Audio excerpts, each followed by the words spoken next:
Welcome to Hello Therapy, a podcast to help you take charge of your mental health through evidence-based psychological tips and tools straight from the therapy room so that you can live life better.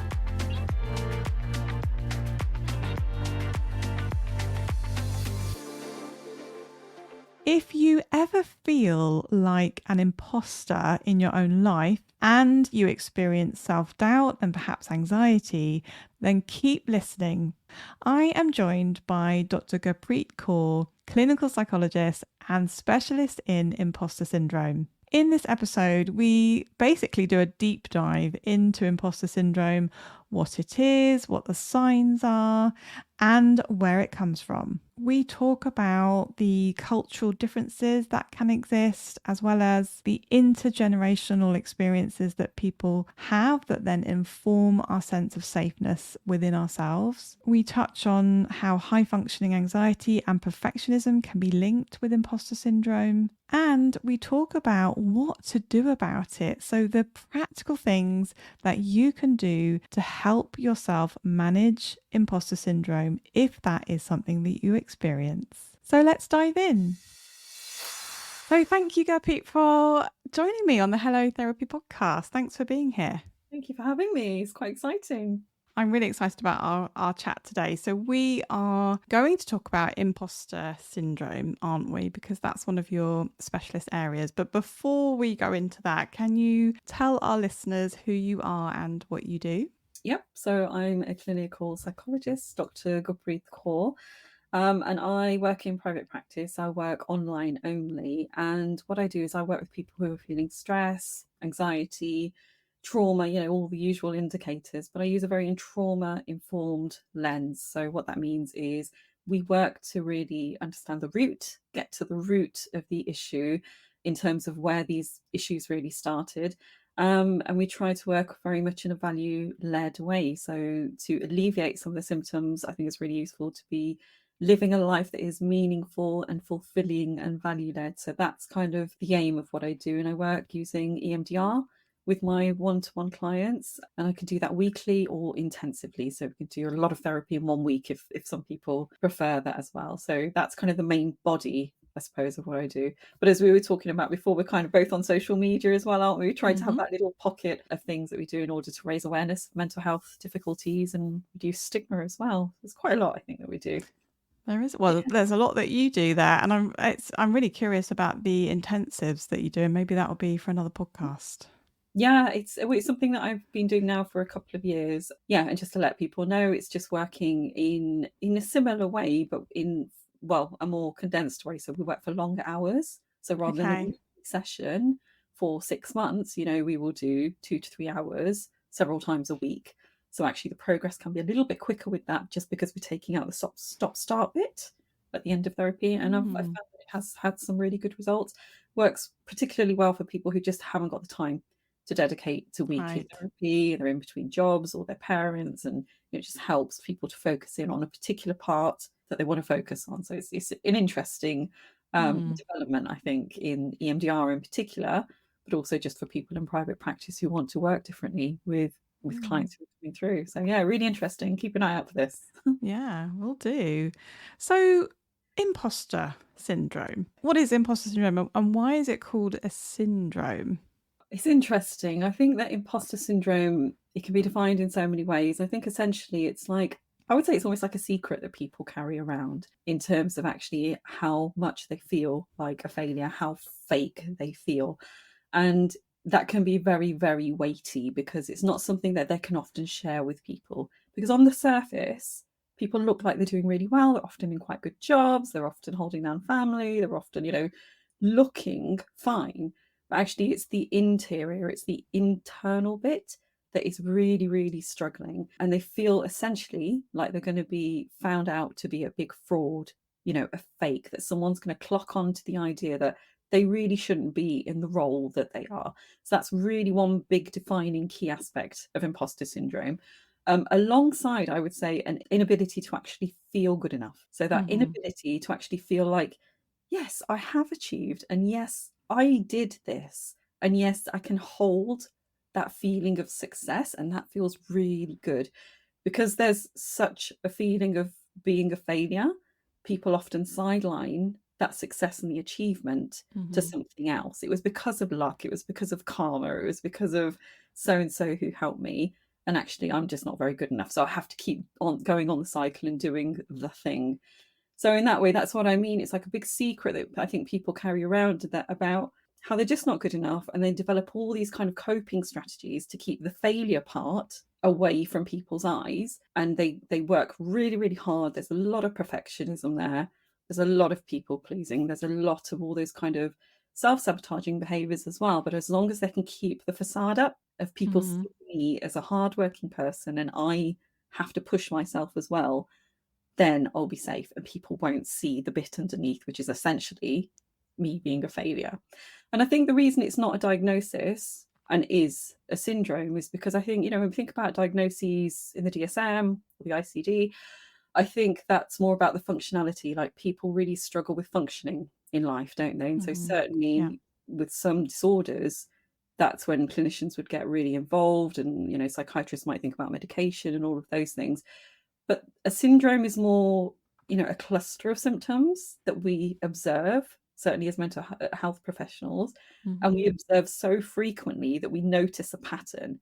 So it's a cluster of symptoms that we see as mental health professionals, where we can attribute, I suppose, a certain behavior to it. It doesn't need to be a Mm-hmm. diagnosis. It's certainly not as serious as a diagnosis or the weight of a diagnosis, but it's just a pattern that we observe in people related to all the things that we notice in imposter syndrome, like feeling like a failure, not being able Mm-hmm. to feel really what it feels like to be successful, people pleasing, procrastination, and all of those things that come with it. Okay. Mm. I have a little bit of a problem with the word syndrome, though. I don't know if this has sort of Yeah. come up for you at some point, because, and I actually looked up the definition of syndrome, which is in the dictionary. It says any combination of signs and symptoms that are indicative of a particular disease or disorder. Mm.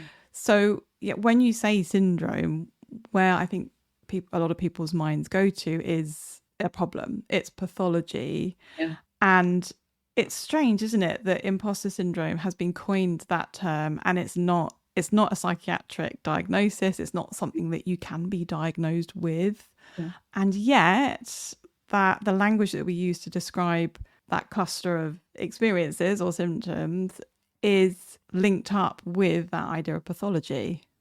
I think it is. It's something that it is interesting. And my mind's taken me to, actually, when it first became known, it became known as imposter phenomenon. So Mm, then it got changed into syndrome. And you're right, it's a right. really, really triggering word.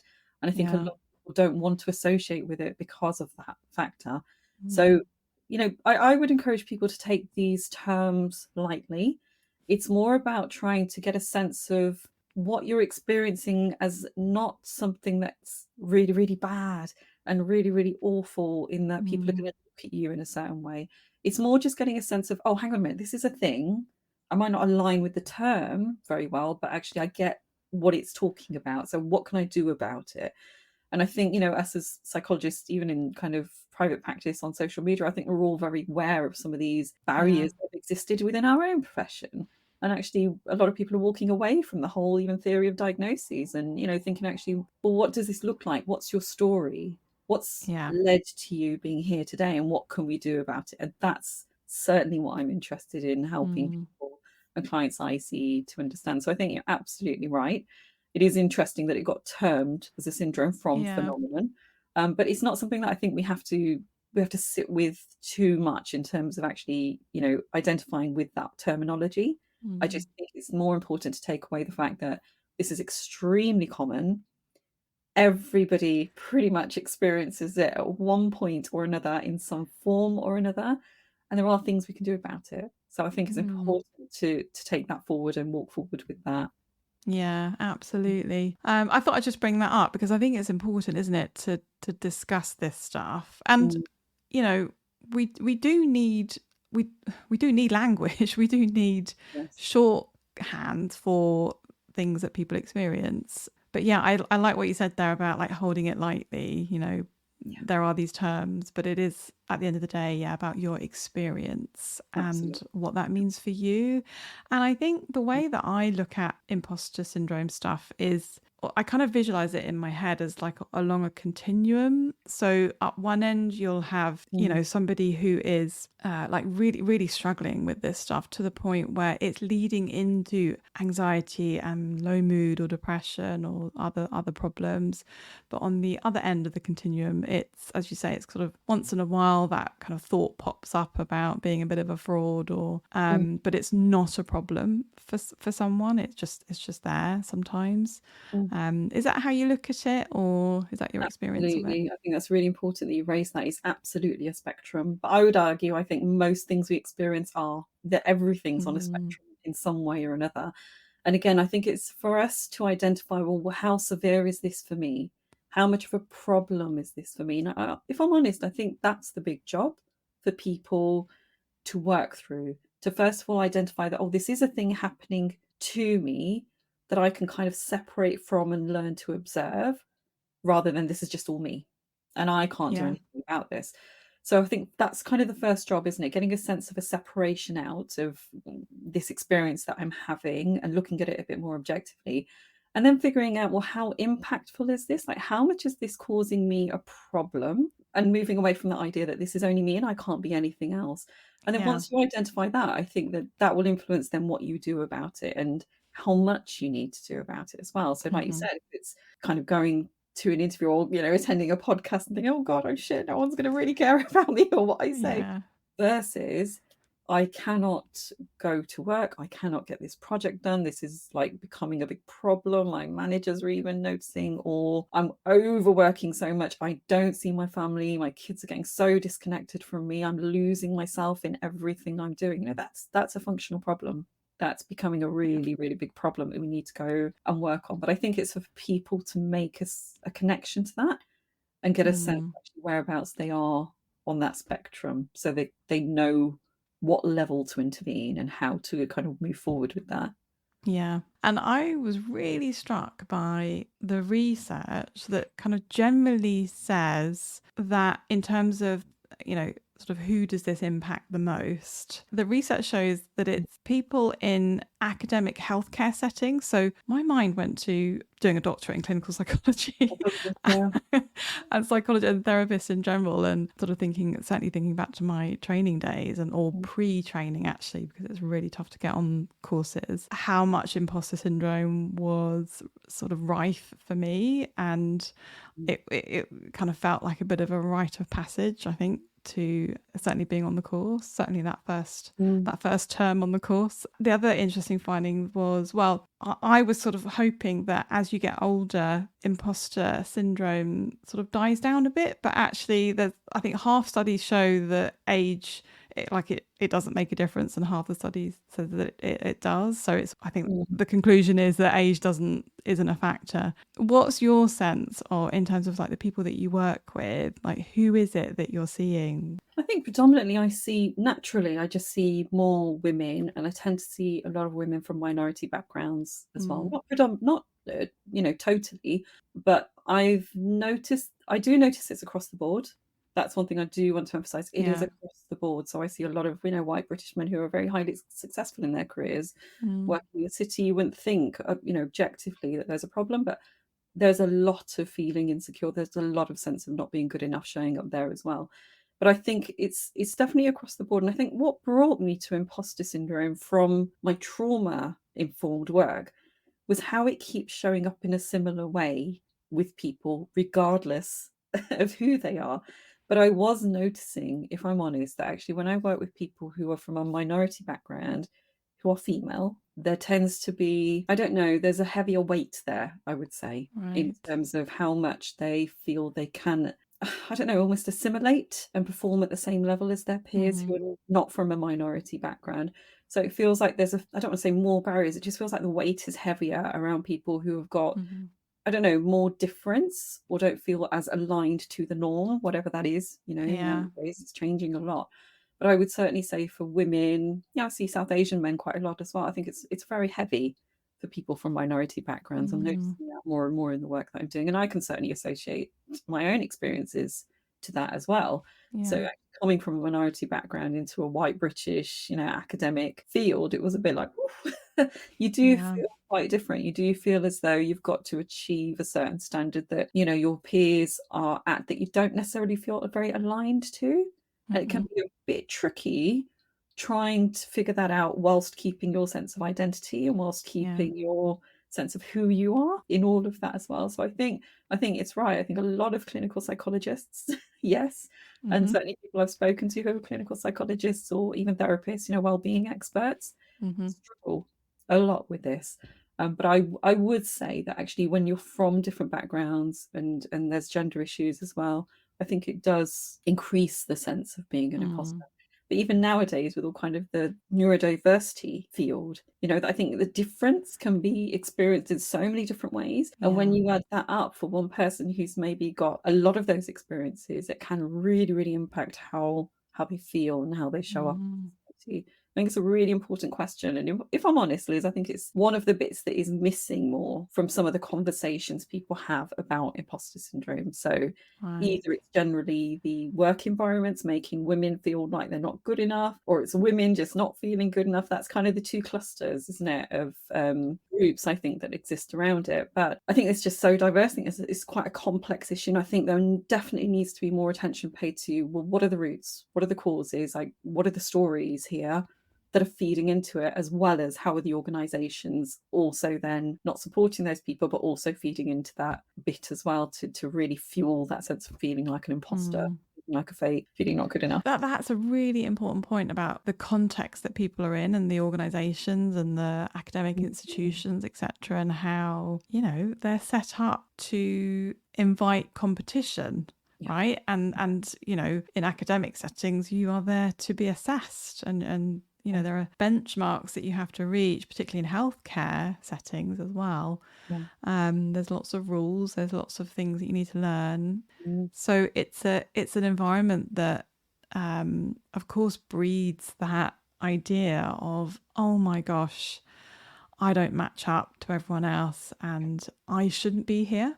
And I've that's the got kind of to be good fraud. enough. Yeah, I've got to be good enough because yeah, you're reminding me now of how many assessments, how many supervisions, how many, things we had to pass as clinical psychologists, how yeah, many eyes were on us during that process. And so inevitably, you've just got to reach those very, very high standards. It's the ivory tower type of scenario, isn't yeah. it? It You've is. just got to be good enough in that way. So I think you're right. I think they set it up in a way for us to not Mm, feel, I don't know, maybe good enough. But yeah, the standards are certainly put very high from day one for people who want to go into certain avenues in their yeah. career.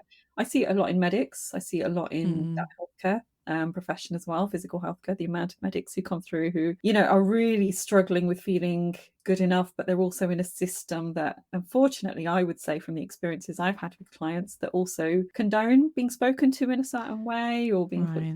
down, or kind of that bullying culture that seems to be normalized and exists. And I don't think that's as much in clinical psychology. It does exist, but it's certainly not as normalized as it is in this medical healthcare field. So that's what I mean. It's kind of across the board. I think Yeah, the sense of achievement and being yeah. good enough doesn't do it. It's not enough to kind of tick the box and say, well, I've achieved this now, and this is the standard that I wanted to reach, and now I feel good enough. It doesn't make it better. That's not the Yeah. outcome. And that is the thing that I'm always struck by when I'm working with people who experience this is they can have like a list as long as my arm of all of the achievements and all of the things that they have done in their life or the kind of rungs that they're on in their career ladder. It doesn't permeate. It's Mm. like it never happened. And that is a really difficult space to be in, isn't it? In your mind, sort of objectively, you know that you've done all these things and that's you that's done it, but yet you still don't feel good enough. And it's sort of an extra bit, which is I don't feel good enough and I feel like a fraud and they're Yes. going to find me out.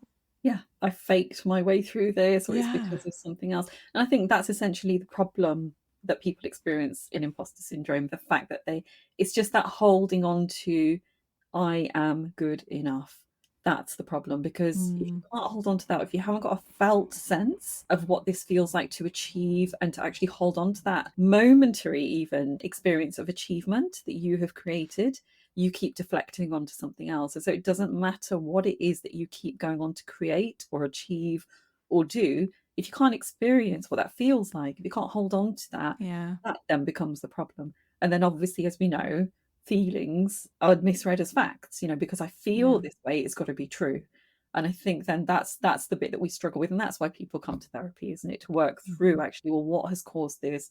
How can we change this for you? And how can we encourage you to see more objectively, actually, and redefining what is success? What does failure mean? And Yeah. challenging some of those ideas that people have probably picked up along the way that were either fed to them directly or that they picked up indirectly. So Mm. it's quite a big piece. I think imposter syndrome is a bit of an umbrella term, and I like it in The Imposter Cure. Actually, the author of that defines it as like problems with just being a human. And I Right. think that's Yeah. really healthy, because actually, yeah, being an adult, Yeah. like, what does this even mean to be an adult who's got it all together? I think we Mm. just need to show that actually we are fallible as humans. We're certainly here to learn in most of our professions. We as clinical psychologists are completely encouraged to continuously be supervised, continuously keep up our CPD. We always have to be learners. And I think Mhm. it's important for people to just give themselves permission to know that if you're on that trajectory to keep learning in your career, it's inevitably going to mean that you don't know everything. Yeah. So Yeah. there's going to be a question mark there, isn't there? And being able to be okay with that space. That actually, I don't know everything, but I'm learning, and I will continue to keep learning as well, and giving yourself that permission to be okay with that. Mm. That's hard. So it's hard for a lot of people. It is hard, and I remember sort of early in my career that idea of not knowing something Mm, felt really difficult because I felt like I needed to know everything. yes. And I think for me Mm, anyway, as I moved through my career, getting comfortable with the discomfort of not knowing something. So if a client, or back in my NHS days when I had people that I supervised, if I was asked a question and I didn't know the answer, a few years ago that would have caused me a lot of anxiety. But mm, actually now I'm like, I don't know. That's interesting. Maybe we can look that up together, or. So it's sort of getting comfortable with that discomfort. And mm, you mentioned there, you sort of started to mention messages that people have received. So mm. let's think about, where does this stuff come from? Like, how does somebody develop this idea that they're a fraud and that they're not good enough? What's been your experience of that? So I think it varies. And I think, again, coming from a trauma informed lens, I'm always going to go back to the roots. If we Mm-hmm. don't start there, then we're looking at the current circumstances. We're looking at the environments people are working in. I kind of just mentioned healthcare there can be really oppressive. It can be very, very difficult just because of systems, but also because of personalities and what is Mm-hmm. accepted within cultures. If we look at a lot of kind of leadership, departments in various organizations, there's a lot of difficult dynamics that happen there in terms of patriarchy, in terms of how women are spoken to, and it's all very normalized. So I think there Yeah. can be a lot of direct messaging of you are not good enough, you Mm-hmm. will not achieve the same as this person. Um, and that's reinforced, isn't it, by pay differences between men and women doing the same Yeah. thing. So I think in that way it can be indirect as well. So I think it's important to look at the current environment that people find themselves in, especially with work, because imposter syndrome comes up everywhere, doesn't it, in all domains. But I think with work in particular, it takes up so much time, so much of our lives, that I think it can really, really feed our sense of not being good enough. So I think Mm. start there and look at actually which bits about work are feeding my sense of not being good enough. But I would say actually the reason that's so triggering, unless you're in a really abusive environment or there's extreme bullying going on there, I would say it's always linked to previous experiences we've had of hearing these messages or picking them up along the way. So, for myself as second generation, from an immigrant family, being female, being a good girl, being brought up in that Mm. environment, you just kind of pick up on a sense of actually, I am a bit less than others and I am not really good enough. And it's not until you're older that you start to understand, oh, these are stories I hold and let me go and challenge them. But Yeah. then by that time, you're already an adult and you've already had experiences that kind of confirm some of those things. Mm-hmm. So I think we need to look at our backgrounds. I think we need to understand actually were there any adverse experiences we went through.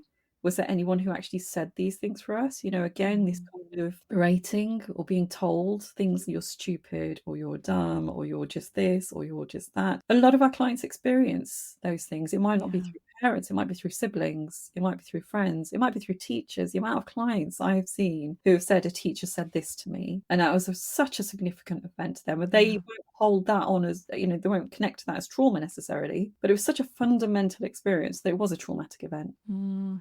Trauma to be the thing that happens inside us, and we feel very alone with it.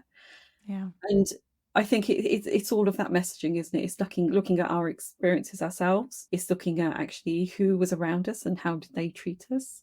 It's looking at the environment we were in, so the cultural environment. Yeah.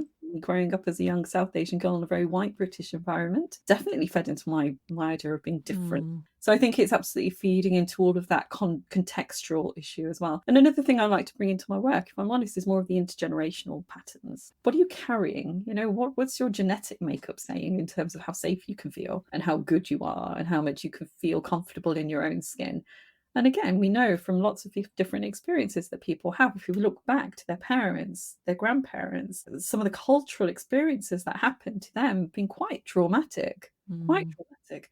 So looking at it through that lens as well is often quite helpful, I find, with clients to just understand like why they can't just shift that anxiety, why they've always felt this sense of dis-ease, and to help them Mm. actually working at that very, very basic level of, actually, when I say basic, the most important level of feeling safety, experiencing small glimmers of safety within your body is so fundamental. It's so, so Yeah. important moving forward.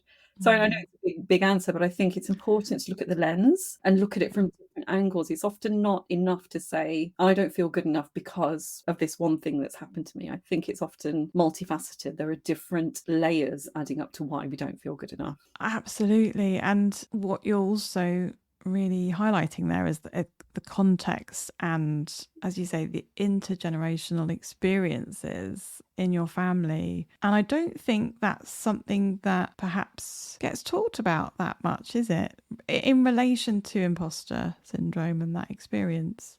I don't think so. I'm digging deeper into the literature and the field and the Mm. work that exists around imposter syndrome, but I don't feel like the roots are really spoken about enough, and I certainly don't feel like the intergenerational bit is spoken about enough. And even in therapy, we have intergenerational trauma as an element Mm. of trauma to experience, but I don't think it's the bigger part that is often Yeah. spoken about as well. So just coming from my own experience and just working with the clients that I do, I found it to be a very beneficial side to go down, an Hmm. avenue to go down in helping my clients understand their stories and their Yeah. narrative, and therefore own it better, and feel like it's just not it's just nothing that they are doing wrong. I think that's the biggest thing to hold on to. It Yeah. just gives them different perspectives to hold on to understand their experience. And I think Mm. that's the biggest things, isn't it? If we can understand our story and if we can make sense of it, other than just looking at the events, to really glue it all together, that can often give us a very strong foundation to build on to start healing and working our way forward. Yeah, because you tend to think about your parents, don't you? And sort of how they treated you in your childhood Yeah. and what your childhood was like. And you may have a sense of your grandparents and what they were like when your parents were growing up. But sort of further back than that, and the detail around your grandparents, Yeah. um, I think most people might not have that story. Well, we can then, so what I do is I look at the context that we think would have existed. So if we're going Okay. back to our grandparents, we know we're hitting the times of the war. We Mm. know we're hitting times of, a lot of upheaval, say, even in Northern Ireland, or if we're thinking Yeah. about immigrants, we're talking about actually that big upheaval that happened to them moving to a different country, and even some of the experiences that happened in their country. I know for South Asians, Mm. there's so much. So it's just then filling in the gaps with the external knowledge that we know, and then thinking, well, how do we think that would have affected your grandmother who was pregnant at the time? And you were a Mm. part of that. Mm. We were in her body then at that time. So I think we can fill in the gaps. It's a really interesting exercise, and it's a really interesting, it's nice. It's a nice way for people to be able to explore their past and try to give them that context, I suppose, to connect the dots in terms of Yeah. why they might be feeling this way. And I know there might be some people listening to this thinking, well, that might be a bit far-fetched, but we know actually epigenetics is really important. We know that we carry the genetic makeup of our ancestors. We know that it's part of us.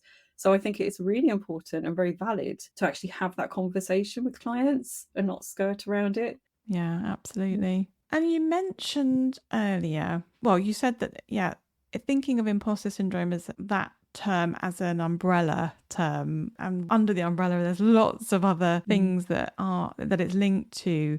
And I wanted to pick up on this idea of high functioning anxiety, which is another term that again isn't a psychiatric diagnosis, Yeah. but it gets talked about a lot, particularly in social media. Yeah. And the link between that and perfectionism, which you did mention earlier. So how does all of that fit with the experience of or imposter experiences, would you say?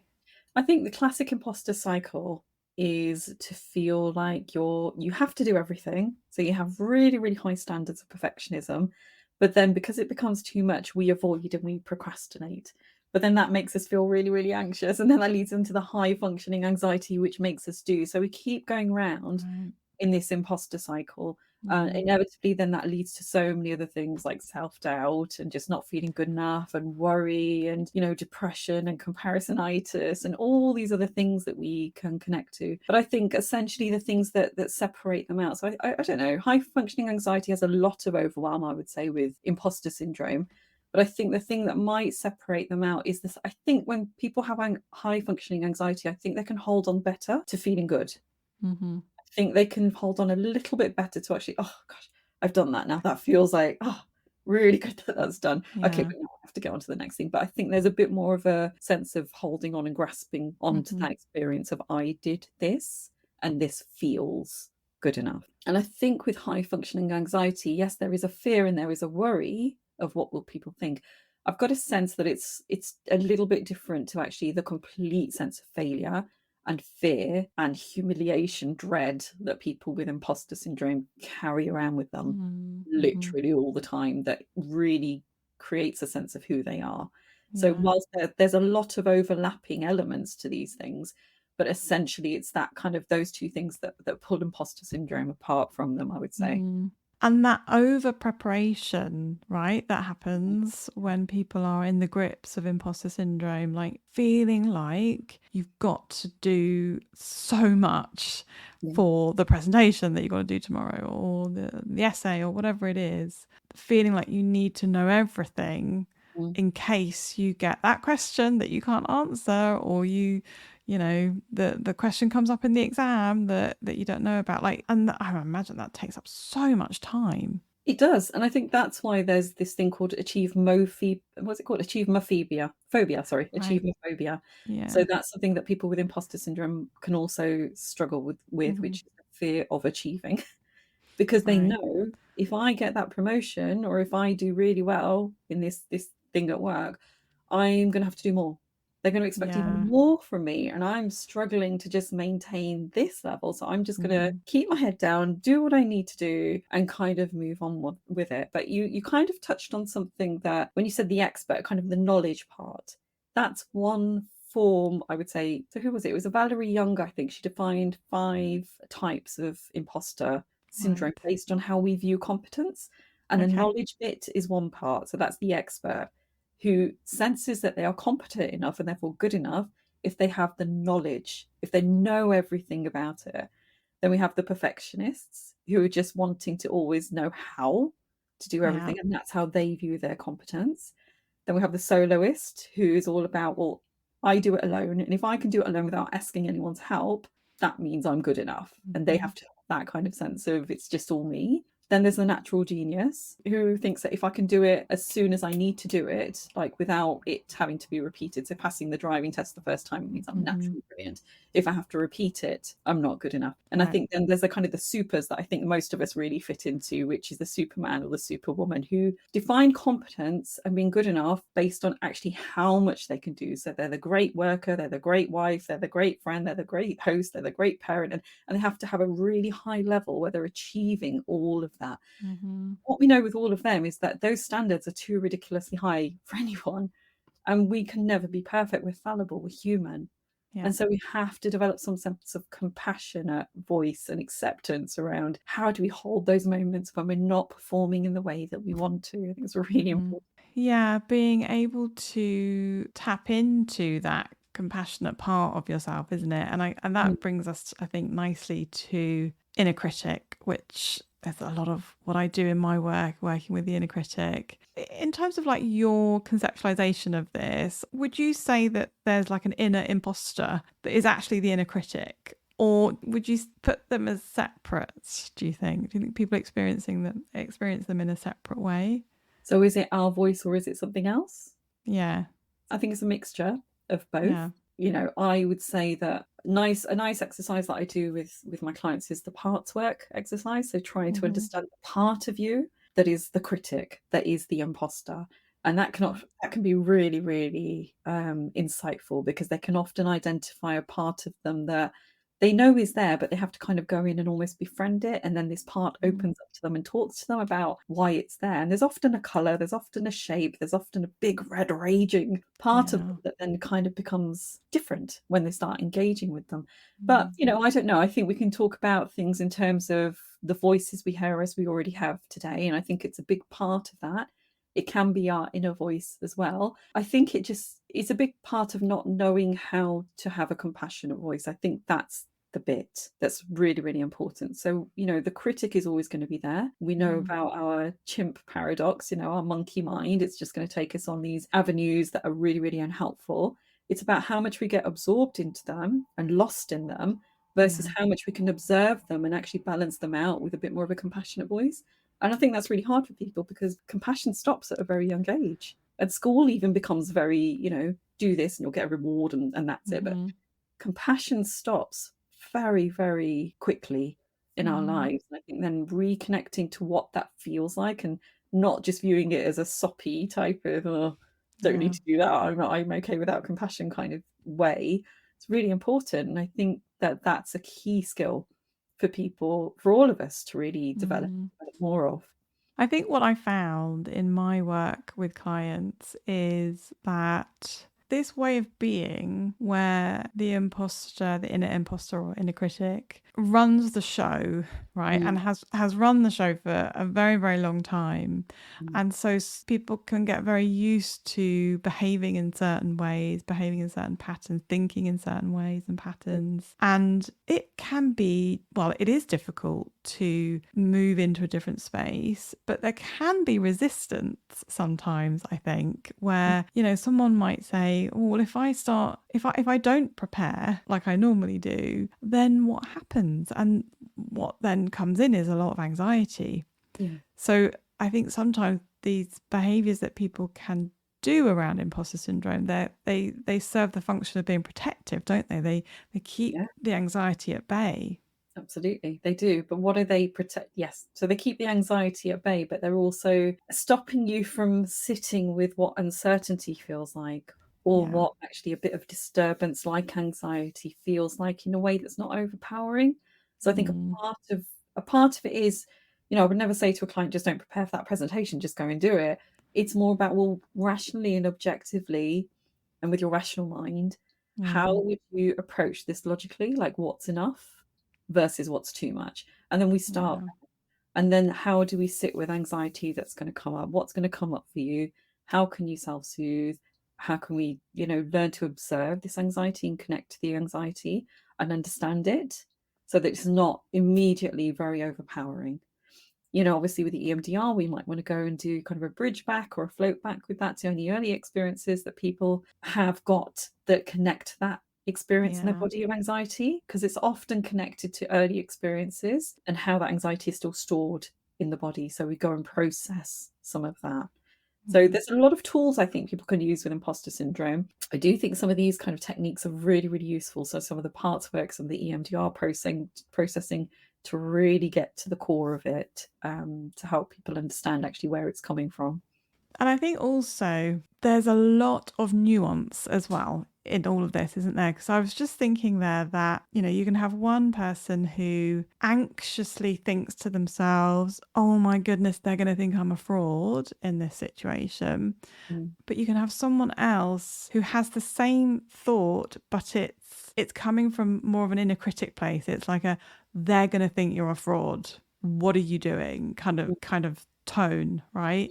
Mm. The imposter experience is similar, but also very different. It is, and I think that's the key, isn't it? One of the keys to understand actually where is this voice coming from and how am I connecting to it. So Yeah. there's theory A, which is I am an imposter, and then there's theory B, which is I worry that I am an imposter. I recognize I'm having a worry that I am an imposter, and that's Mm. my inner critic, and that's my critical voice, and how am I going to manage that? So with theory A, we get whoosh, kind of just absorbed into it, and we're crushed by that wave, and all of those kind of Yeah. analogies that we've been taught. But theory B is okay, if I can recognize it's a worry, then I can distance myself from it and look at it a little bit more objectively. So, whilst I recognize that I've got a big urge to react this way, I'm going to try and practice stepping back. Then that's the practice of the therapeutic, techniques and strategies, I suppose, that you Yeah. learn, learning those micro moments initially of just holding back before getting absorbed into Mm. it. And then you can stretch them out over time and become, I think, much more competent and confident in understanding that there's a different part of you. And I think a big key alongside that, alongside the trauma work we do, is this idea of, well, what else can I be? And this idea of reclaiming life, this whole life out there that you didn't know was there necessarily because you haven't been able or haven't felt like you've had a chance to connect with it. So if you have a sense of actually what that can feel like as well, like I could be someone who can be happy, I can be someone who can be relaxed, I can be someone who can have fun. I have all these activities that I'm starting to connect to that give me those experiences. Then actually the urge to just pull back into what the brain knows also diminishes. Yeah. So that's a really important component as Mm. well into this. Mm-hmm. So, do you think that imposter syndrome can be cured? I hate the word cure, but can be sort of reduced enough so that someone doesn't experience it anymore? I think it can be worked on, definitely. I've Yeah. seen people work through it incredibly well. I think we always have to be very aware and very conscious of the fact that there are just some truths that exist in terms of we all have a negative narrative. We all have an inner critic. Yeah. We all have that monkey mind that's going to try to pull us into those directions that are not serving us. And we all have old patterns that will try to take over when we're not feeling as strong. So, yeah, all of that exists, but I do think we can actually pull away from it and create a different experience for ourselves. I think it's something Mm. that we can work through. And I think it becomes more effortful for people who are experiencing more of a problem with it. And therefore, the amount of effort that probably needs to be put into it going forward probably also needs to be kind of propped up more as well. It needs to Yeah. be at the forefront of people's minds that this is a part of my narrative, this is a part of my story. And so to kind of feel and experience something else, I have to be very conscious of it, not for it to Yeah. automatically take me back. So I don't think it's an either or. I think it's just being realistic with the fact that, yeah, you definitely can experience something different. You can definitely make behavioral changes and feel much better in your life. You can definitely change some of those narratives that exist that make you feel, not very good. But it's an effortful experience. Yeah. There has to be a commitment to it. And I think that's the bit that sometimes people struggle with. Like Mm-hmm. it's not an easy process. No. Yeah, it can change. There can be some really meaningful changes that take place. So, what would you say to someone who's listening to this and they're like, "Oh, yeah, I'm really resonating with a lot of the stuff that we're saying." What could be a couple of takeaways for that person? In terms of like, "Hey, I'm gonna go away from this podcast and do something different." What would those things be? I think there's so many things that people could do. I Yeah. think that's the sense of the stories is a big one. Really try Mm. to really sit objectively about what currently is feeding into me not feeling good enough, but also feeling like a failure. But also historically, from my own experiences, from my parents, from my friends, from my school, intergenerationally, just do a sentence or two under each one and just try to Mm-hmm. think more objectively about, if this was another person and they had all of that said to them, how would they be feeling right now? Would they still be carrying the same message in order to challenge that idea that it's just you? So it's Yeah. really stepping into understanding the stories to understand that actually you can change them as well. And this would have happened to anybody. It's not just inherently you, it's your experiences that have led to you thinking that way. So that might be one really important exercise to do. I think it's really important to really dip into actually, what does safety feel like? What does this whole grounding and self-soothing bit actually look like? What's trauma-informed yoga? Because that works really well for some people. What does safety in my body actually bring up for me? Because that can be a really odd experience for people who have not ever felt safe and who have been in a very stress kind of responsive mode for most of their life. So maybe do some exercises on that in terms of the practical stuff, but also the thinking stuff. When I think about being safe, what does that bring up for me? And so that might be good to do some journaling on that. And then I think the other part that we just mentioned is, if I wasn't this person, if I didn't have all of this going on for me all of the time, if I could bring in 10% of another version, what would that be? And what would I want that life to look like? So that's the whole reclaiming life bit. And to think about just trying to show up for yourself in a different way and experience some of that. But there's a lot. And I think a lot of the psychological tools that are out there can be very useful. But as long as you can fit it into maybe one of those three categories, then you've got a sense of a bit of a structure of how to go about challenging this and changing it. Big topic. It is a big topic, and I hope one day you can come back and we can do part 2 to this, because we've kind of, I think we've touched on the surface a little bit, haven't we? But there's so much more to talk about. There's a lot. There is a lot. Definitely. No, that would be lovely. Thank you for having me today, though. Thank you so much for being here. No problem. Thank you for listening to this episode of Hello Therapy. If you found it helpful, don't forget to subscribe, follow and review.